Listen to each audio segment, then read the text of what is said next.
Hi welcome to Stephen's easy English presented by omniscience. ఈరోజు మనము pronoun cases గురించి నేర్చుకున్నాము. చూడండి పిల్లలు, ప్రొనౌను కేసెస్ ప్రతి ప్రొనౌన్కి లేదా నౌన్కి కూడా కేసెస్ అనేవి ఉంటాయి. చాలామంది ఈ కేసెస్ గురించి అసలు చెప్పరు. కేసెస్ తెలుసుకోకుండా మనం ఇంగ్లీషు మాట్లాడడానికి ప్రయత్నిస్తే చాలా తప్పులు జరుగుతూ ఉంటాయి. అందుకే చాలామంది నాకు ఇంగ్లీషు ఎక్కడ ఐ వాడాలో, ఎక్కడ మీ వాడాలో తెలవట్లేదు, ఎక్కడ వి వాడాలో, ఎక్కడ అజ్ వాడాలో తెలవట్లేదు, ఎక్కడ హీ వాడాలో, ఎక్కడ హిమ్ వాడాలో తెలవట్లేదని కంగారు పడుతూ ఉంటారు. అందువలన ఈ సమస్యలన్నిటినీ అధిగమించడం కోసం మనకి కేసెస్ అనే లెసన్ సరిగ్గా వస్తే మనం చక్కగా ఇంగ్లీష్లో తప్పులు లేకుండా మాట్లాడవచ్చు. ఓకేనా? కనుక ఈరోజు మనం కేసెస్ గురించి నేర్చుకుందాము. చూడండి, ఐ ఆమ్ ఏ డాక్టర్. నేను ఒక డాక్టర్ని. ఐ అనేది వాడినప్పుడు ఆ సెంటెన్స్కి ఐ అనేది సబ్జెక్టు. ఇంకొక లెసన్ కూడా నేను ప్రీవియస్గా ఇచ్చాను కొన్ని సంవత్సరాల క్రితం, అది కూడా ఛానల్లో ఉంది, చూడండి. మనం ఒక సెంటెన్స్లో సబ్జెక్ట్ని ఎలా ఫైండ్ అవుట్ చేయాలి, సబ్జెక్ట్ వర్డ్ని ఎలా ఫైండ్ అవుట్ చేయాలి, ఆబ్జెక్ట్ని ఎలా ఫైండ్ అవుట్ చేయాలి, ప్రెడికేట్ని ఎలా ఫైండ్ అవుట్ చేయాలి, ప్రెడికేట్ వర్డ్ అంటే ఏంటి, ఇది మెయిన్ బేసిక్ లెసన్స్. అసలు మీరు ఎక్కడికి వెళ్ళినా ఈ బేసిక్ లెసన్స్ అనేది చెప్పట్లేదు, కేసెస్ చెప్పరు. తర్వాత సబ్జెక్టు ప్రెడికేట్ గురించి చెప్పరు. సబ్జెక్ట్ ఎలా కనుక్కోవాలి, ఆబ్జెక్ట్ ఎలా కనుక్కోవాలి, ప్రెడికేట్ని ఎలా ఫైండ్ అవుట్ చేయాలి, ప్రెడికేట్ వర్డ్ని ఎలా ఫైండ్ అవుట్ చేయాలన్నది చాలామంది చెప్పరు.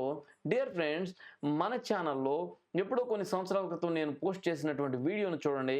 అక్కడ మీకు ఎంత పెద్ద సమస్య ఉన్నా సరే, ఏది సబ్జెక్ట్ ప్రెడికేట్ గురించి ఎంత పెద్ద క్వశ్చన్ అండ్ డౌట్ ఉన్నా సరే, you can easily find out how to find out the subject of the sentence. Okay, so I am a teacher. I am a teacher లో నుంచి I సబ్జెక్ట్ అవుతుంది. Am a teacher అన్నది, yam అనేది verb అవుతుంది, ఏ teacher అనేది ఆ subject యొక్క ఎవరైతే సబ్జెక్ట్ మాట్లాడారో వాళ్ళే ఏ టీచర్ కూడా అవుతారు. ఓకేనా? కనుక అవన్నీ వేరే లెసన్ కాంప్లిమెంట్స్లో మీరు చూదురు, కానీ దేనికి దానికి సపరేట్ లెసన్స్ ఉంటాయి, లేకపోతే మీరు డిస్టర్బ్ అయిపోతారు. రెండవది, సెకండ్ పర్సన్ యు అంటే నీవు, యు అంటే మీరు. You are a doctor, you are doctors. చూడండి, ఇక్కడ you subject, he is a teacher, he అతడు సబ్జెక్టు, దే ఆర్ టీచర్స్ వారు teachers, they subject, she a doctor ఆమె ఒక డాక్టర్, షీ సబ్జెక్ట్ ఇక్కడ, దే ఆర్ డాక్టర్స్ వారు డాక్టర్స్, ఇక్కడ they subject, it is a dog, it అనేది సబ్జెక్ట్, దే ఆర్ డాగ్స్ అవి కుక్కలు, దే అనేది సబ్జెక్టు. సబ్జెక్ట్ను మనం ఫైండ్ అవుట్ చేయాలంటే హూ అని కానీ వాట్ అని కానీ ప్రశ్న వేస్తే వచ్చేదే సబ్జెక్టు. చూడండి, I am a teacher, who is the teacher, I అనేది subject. we are children, who are children, we are children, we subject. it is a dog, what is the dog, అదే వస్తువులకు కానీ జంతువులకు కానీ అయితే ఇట్ అనాలి. it is the dog, what is the dog, it is a dog, it అనేది subject, సింపుల్గా. కాబట్టి ఏ సెంటెన్స్ అయితే సబ్జెక్ట్ని కలిగి ఉంటుందో అది పేరు వచ్చినా సరే, లేదు పేరుకు బదులుగా పర్సనల్ ప్రొనౌన్స్ వచ్చినా సరే, వాటిని సబ్జెక్టు కేసులో ఉన్నాయి అని చెప్తారు. ఇకపోతే రెండవది ఆబ్జెక్టివ్ కేస్. ఆబ్జెక్టివ్ కేస్ అంటే ఏంటి చూడండి, ఐ అనేది సబ్జెక్ట్ అయినప్పుడు మీ అనేది ఆబ్జెక్ట్ అవుతుంది. ఎలా? ఐ అంటే నేను, మీ అంటే నన్ను. చూడండి, ఐ యామ్ ఏ డాక్టర్లో ఐ అనేది subject, who is the doctor, I am a doctor, I subject. Okay, he called me, he అనేది హూ కాల్డ్ మీ, హీ. ఆ సెంటెన్స్లో హీ అనేది సబ్జెక్ట్ అయితే మీ నన్ను పిలిచాడు, కాబట్టి మీ అనేది నన్ను ఏమవుతుంది చూడండి పిల్లలు, ఆబ్జెక్ట్ అవుతుంది. హీ కాల్డ్ మీ అవుతుంది, నన్ను ఆబ్జెక్ట్ అవుతుంది. ఐ ప్లస్ ఐ, నేను ప్లస్ నేను ఏమయ్యాము? వి అయ్యాం. పైన చూడండి, ఐ ప్లస్ ఐ ఏమయ్యాం? వి అయ్యాము. ఐ ప్లస్ ఐ వి అయినప్పుడు మీ ప్లస్ మీ, నన్ను ప్లస్ నన్ను, యాజ్ మమ్ములను. చూడండి, అండర్లైన్ చేస్తున్నాను చూడండి, ఇక్కడ నేను హైలైట్ చేస్తున్నాను చూడండి. మీ ప్లస్ మీ, నన్ను ప్లస్ నన్ను, యాజ్. ఒక సెంటెన్స్లో ఆబ్జెక్ట్ని కనుక్కోవాలి అని అంటే హూమ్ అని కానీ వాట్ అని కానీ ప్రశ్న వేయాలి. ఎవరిని. వాట్ అంటే ఏమిటి, వాట్ అంటే దేనిని కూడా వస్తుంది. దేనిని, వాట్. అదే నన్ను తెలుసుకోవాలంటే మీ, నన్ను. He called me, who called whom. Who అన్నప్పుడు he, who called, he called, he అనేది సబ్జెక్ట్ అవుతుంది. హూమ్ ఎవరిని, మీ నన్ను. కాబట్టి హూమ్ అనే ప్రశ్నకు సమాధానం వచ్చింది కాబట్టి, ఆన్సర్ వచ్చింది కాబట్టి ఆబ్జెక్ట్ అవుతుంది. Who called whom, subject called అంటే హీ కాల్డ్ హూమ్, ఆబ్జెక్ట్ ని పిలిచాడు అంటే హిమ్, అతనిని లేదా మీ, నన్ను. హీ కాల్డ్ రాధా అన్నాడు అనుకోండి, రామ కాల్డ్ సీత అన్నాడు అనుకోండి. Who called Sita, Rama. Rama is he. Rama అంటే ఫస్ట్ పర్సన్ ఐ అవుతుంది, రామ కాదు. సెకండ్ పర్సన్ యు అవుతుంది, రామ కాదు. Third person masculine gender he అంటే హీ కాల్డ్ అంటే రామ కాల్డ్. హూమ్ సీత, సీత ఇక్కడ ఆబ్జెక్టివ్ కేసులో ఉంది. హర్ అదే ఆమెను అనుకోండి, హర్ ఆమెను. హీ కాల్డ్ హర్, అతడు ఆమెను పిలిచాడు. హీ కాల్డ్ హర్, ఆమెను పిలిచాడు. He gave money to her లేదా హీ గేవ్ హర్ మనీ, అతడు ఆమెకు డబ్బులు ఇచ్చాడు. హూమ్ డిడ్ హీ గివ్, అతడు ఎవరికి ఇచ్చాడు, ఆమెకు. ఆమెకు కాబట్టి ఆటోమేటిక్గా అదేమవుతుంది, హర్, ఆమెకు. పిల్లలు చూడండి, థర్డ్ పర్సన్ సింగులర్.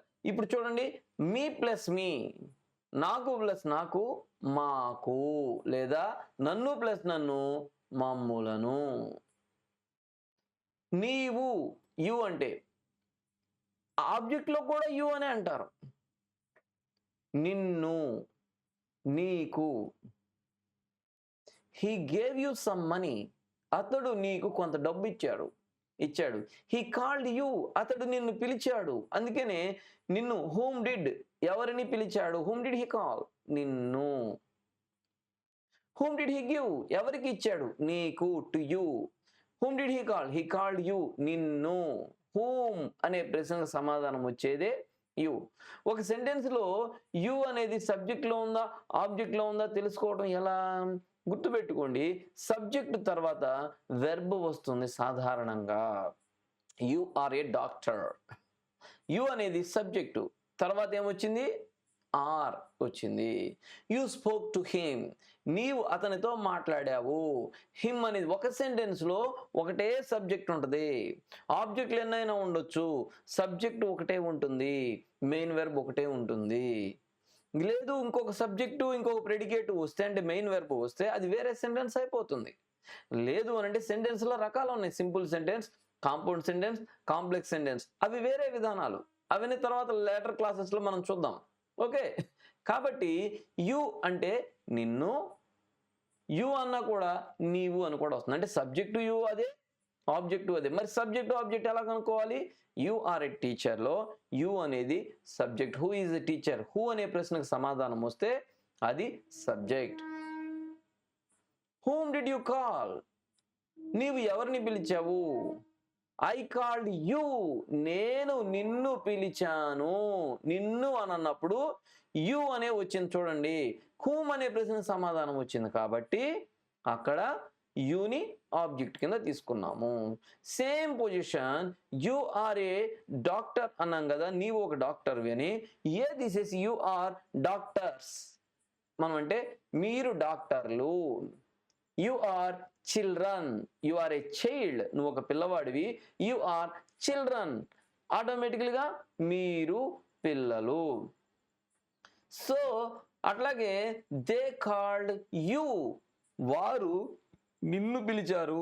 లేదు మనం అక్కడ సందర్భంలో ఎక్కువ మంది అయితే దే కాల్డ్ యూ అంటే వారు మిమ్ములను పిలిచారు. హూమ్ డిడ్ దే కాల్, వారు ఎవరిని పిలిచారు? దే కాల్డ్ యూ, మిమ్ములను పిలిచారు. అలా మనం దాన్ని చెప్పగలము. చూడండి థర్డ్ పర్సన్ వచ్చేసరికి హీ అయితే హిమ్ అవుతుంది. Subject he is a teacher. I called him, నేను అతనిని పిలిచాను. Who is a teacher, he is a teacher. He subject, I called him, నేను అతనిని పిలిచాను. హిమ్ అతనిని, కాబట్టి హిమ్ అనేది ఆబ్జెక్ట్ అవుతుంది. ఐ కాల్డ్ హర్, ఆమెను పిలిచాను. Whom did I call? Her. Her అనేది హూమ్ అనే ప్రశ్న సమాధానం వచ్చింది కాబట్టి హెర్ అవుతుంది. ఐ కాల్డ్ ఇట్, నేను దానిని పిలిచాను. డాగ్ అనుకుందాం ఉదాహరణకి. ఐ ఏట్ ఇట్, నేను దానిని తిన్నాను. ఇట్ అనేది ఏంటిది? వస్తువు లేదా జంతువులు కానీ ప్రదేశాల పేర్లు కానీ అవుతుంది. కాబట్టి ఇట్కి సబ్జెక్టివ్ కేసు ఇట్టే, ఆబ్జెక్టివ్ కేసు ఇట్టే. గుర్తుంచుకోండి పిల్లలు. అయితే హీ ప్లస్ హీ దే ఎలా అయ్యారో హిమ్ ప్లస్ హిమ్ దెమ్ అవుతుంది.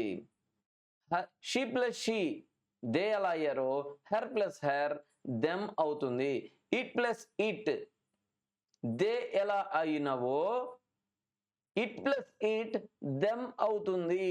ఎందుకని ఇట్ అనేది సబ్జెక్ట్లోను ఇట్టే, ఆబ్జెక్ట్లోను ఇట్టే. ఉదాహరణకి ఐ కాల్డ్ దెమ్, నేను వారిని పిలిచాను. ఐ స్పోక్ టు దెమ్, నేను వారితో మాట్లాడాను. ఐ వార్న్ దెమ్, నేను వారికి వార్నింగ్ ఇచ్చాను. ఐ ఫెడ్ దెమ్, నేను వాటిని పోషించాను. వాట్ డిడ్ ఐ ఫీడ్, నేను దేన్ని పోషించాను? దెమ్, వాటిని. హూమ్ డిడ్ ఐ స్పీక్, నేను ఎవరితో మాట్లాడాను? హూమ్, దెమ్, వారితో. ఓకేనా పిల్లలు? ఈ విధంగా చేసేదాన్ని ఆబ్జెక్టివ్ కేస్ అని మనము చెప్తాము. మూడవది పొసెసివ్ కేస్. పొసెసివ్ కేస్ అంటే ఎవరిదైనా ఆస్తి నాది కానీ, వాస్తవానికి పొసెసివ్ కేసులో మై అనేది, అవర్ అనేది, యువర్ అనేది, హీజ్ అనేది, చూడండి ఇక్కడ హీజ్ అనేది, హెర్ అనేది, తరువాత ఇట్ అనేది, దెయిర్ అనేది, ఇవన్నీ వీటి తర్వాత పేర్లు వస్తాయి. పేరు వస్తే ఏదైనా సరే ఒక పదము పక్కన పేరు వస్తే దానిని అడ్జెక్టివ్ అని అంటారు. An adjective is a word which modifies the meaning of a noun. పేరు యొక్క మీనింగ్, భావాన్ని మోడిఫై చేసేదాన్ని అడ్జెక్టివ్ అని అంటారు. ఓకేనా? కనుక ఇక్కడ మై బుక్ అన్నాడు. మై బుక్ అంటే నా యొక్క పుస్తకము. మై అనేది ఏమవుతుంది అక్కడ? పొసెసివ్ అడ్జెక్టివ్ అవుతుంది. ఎందుకంటే పుస్తకం అని మోడిఫై చేస్తుంది. పుస్తకం అనేది నౌను. అవర్ చిల్డ్రన్, మా పిల్లలు. అవర్ హౌస్, మా యొక్క హౌస్. హౌస్ను మోడిఫై చేస్తుంది కాబట్టి అవర్ అనేది ఏమవుతుంది? పొసెసివ్ అడ్జెక్టివ్ అవుతుంది. అయితే ఇక్కడ ఎందుకు ఇచ్చారు సార్ అని మీరు అడగొచ్చు. ఇక్కడ మనం ఇవ్వడం వెనకాల రీజన్ ఏంటంటే మైన్ మాట్లాడుతున్నాం. నా యొక్క అంటే నాది మైన్ అంటే. అవర్స్ అంటే మాది. యువర్స్ అంటే నీది. యువర్స్ అంటే మీది. హిజ్ అతనిది.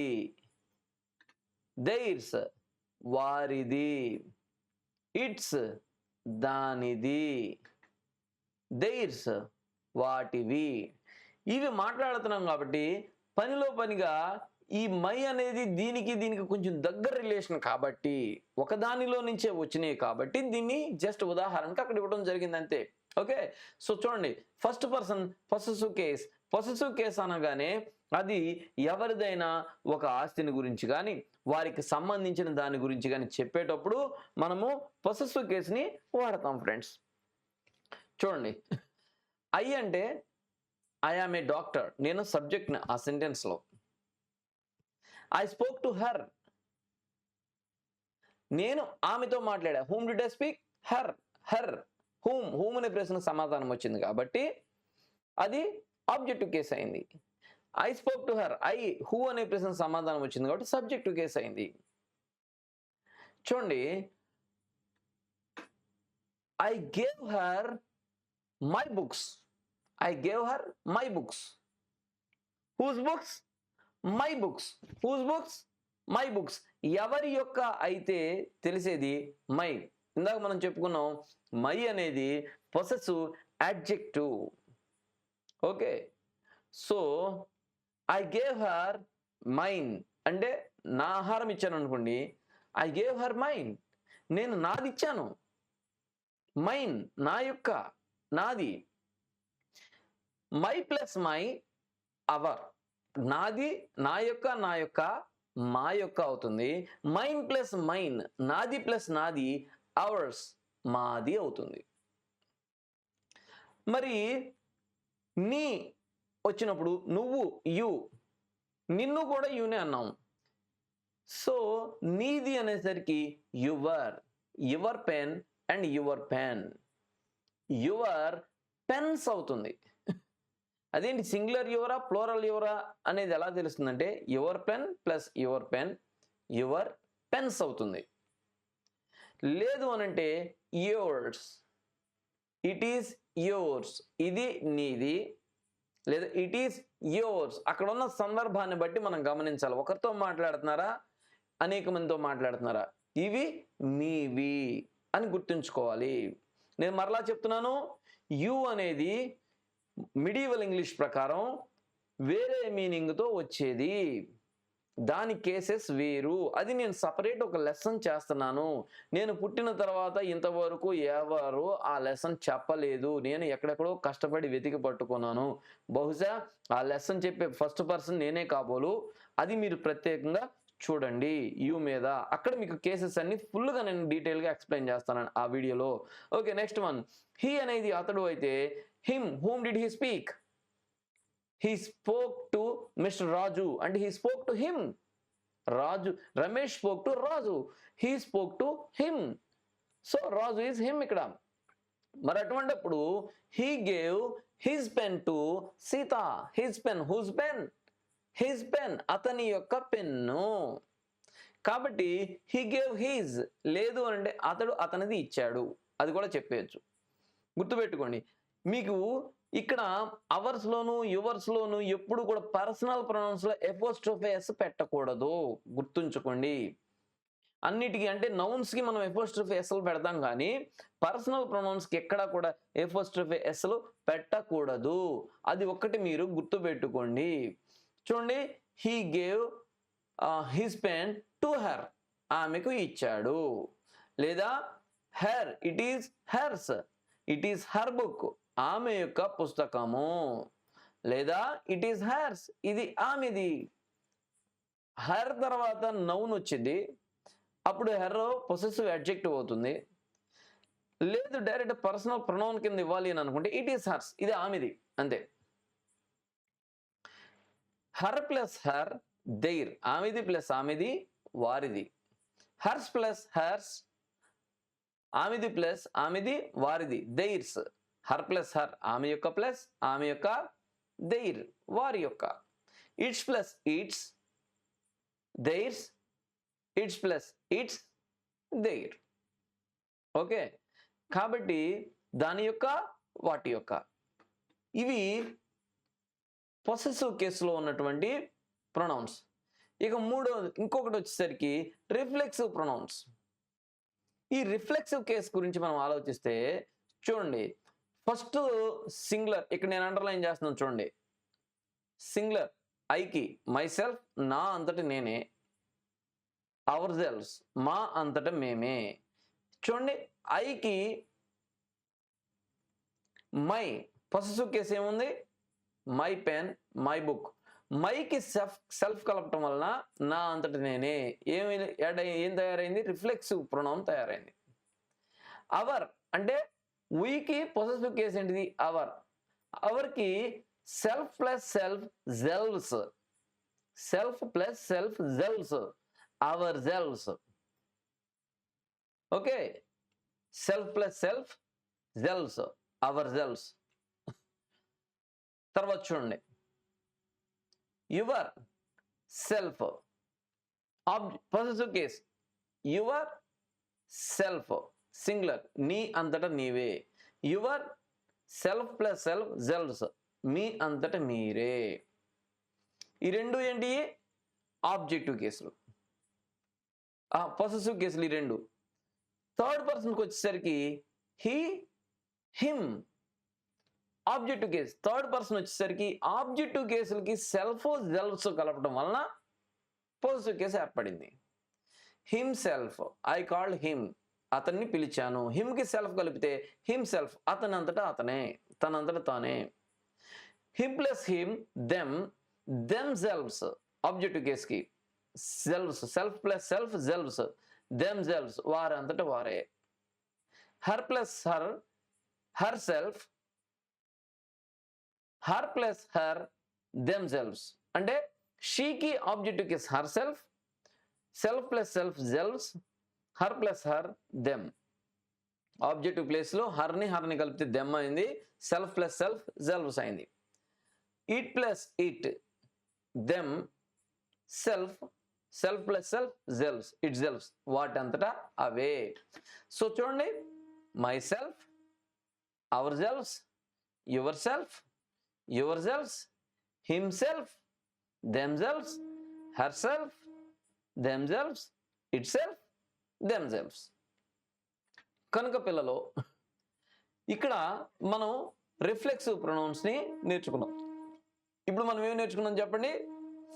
ప్రొనౌన్ కేసెస్లో 1 nominative case, 2 objective case, 3 possessive case, 4 reflexive case.